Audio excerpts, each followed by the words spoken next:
Hi there, my name is Fred. Thank you very much for joining us for Roundabout Share a Story.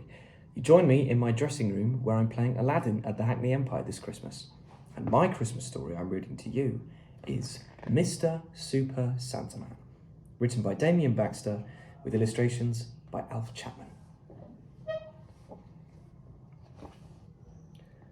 Our Barney B's a handsome chap, in wintertime with Christmas cap, yet this boy holds an alter ego, a Yuletime winter superhero. He's Mr. Super Santa Man. With carrot wand and snowflake can, he can turn a bleak and dreary day into winter with a spray. But his carrot doesn't work so great. So Sister Coco, his angel mate, flits around correcting things, stopping chaos as it begins. He's Mr. Super Santa Man, and he grants wishes where he can for boys and girls who follow rules, but maybe sometimes cheeky. That boy's our superhero friend, who gently drives us round the bend, while she's the secret angel girl who saves the world quite meekly. Best friend Billy lost his truck. His favourite gift got stuck in muck, so Mr. Super Santa Man waved his carrot and sprayed his can till Billy's truck began to rise.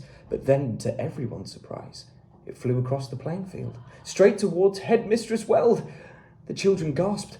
Young Billy cried. His favourite truck due to collide with Mrs. Weld's most fancy hat. It'll sure be gone forever, that. But then, from the most pinkest star, an angel came, not from afar. From across the road at number 5 no less, where Coco was in fancy dress, birthdaying with little Jess. With trusty wand she stopped the clock, floated over with silly frock, plucked the truck out of the air, then with a flick of pretty hair, returned to Billy his wanted toy, winked at the superhero boy, and disappeared with puff of smoke, so he could take credit from the folk. Ah, Mr. Super Santa Man, thank heavens for your wand and can. Without it, I would have been in stuck, detention and confiscated truck. It's nothing, said Barney with a smile.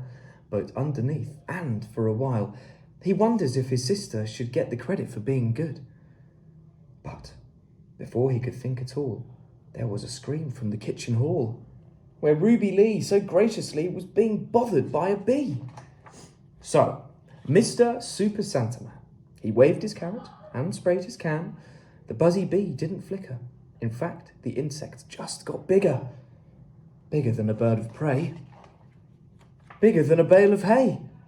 Bigger still until it got bigger than a Russian's yacht. But then, from the most pinkest star, an angel came, not from afar. From cooking club in class A4, staring at the oven door, hoping cakes would cook some more. With trusty wand she stopped the clock, turned her apron to a frock, spun a net from sugarcane and pushed the bee out of the rain.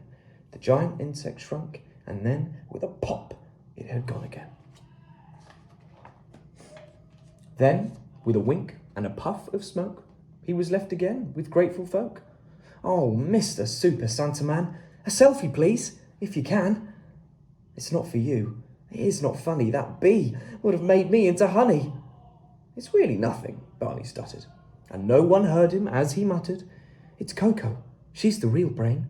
It's mistaken identity again. Finally, there's young Danny Drew, who, over Christmas, feeling blue, did not want to write a Santa letter until he started feeling better. So, Mr. Super Santa Man waved his carrot and sprayed his can and wrote a letter all himself to the jolly Christmas elf, asking him for 16 cats, 30 circus acrobats, a talking monkey in a nappy. Well, what more would make young Danny happy? But then, from the most pinkest star, an angel came, not from afar. From Grandpa's house at 43, where she was sat on Grandma's knee, waiting patiently for tea. With trusty wand, she stopped the clock, turned her jeans back to her frock. The cats and acrobats made way for some reindeer and a sleigh. She pushed the monkey through revolving doors, and out came the real Santa Claus. A little chuckle, puff of smoke, and more congratulatory folk. Young Danny Drew, his mouth so wide, spoke with quivered lip, all teary-eyed. "Are you the real Santa Claus?" And with only the most minor pause, the twinkle in his eyes grew bigger. The big man then began to snigger. Booming laughter followed after. Our great big friend, the Christmas master. "Oh, Mr. Super Santa Man, a miracle master plan. No more blues, don't need my letter. The real thing, what could be better?" Then Santa gave a knowing look to Barney, which he then mistook. He should have come clean and tell his friends. It wasn't him that made the mends, but his super sibling Coco, the superstar of every show.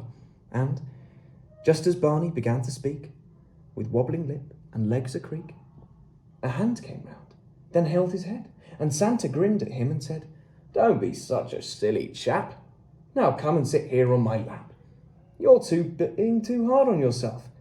You'd make the most fantastic elf, because you are as helpful as can be, and no one's perfect, not even me. Though things may not be as they seem, you and your sister are a team. And if you did not care this way, then Coco could not save the day. Now, off you go with wand and can, because you're Mr. Super Santa Man. So go, grant wishes where you can, for boys and girls who follow rules, but maybe sometimes cheeky, because you're our superhero friend, who gently drives us round the bend, while she's the secret angel girl, who saves the world quite meekly. Thank you for joining us for Share a Story on Roundabout. We know times are tough, but we'd really appreciate a small donation if you could give one. Your gift will help the lives of children and adults Roundabout supports. Thank you.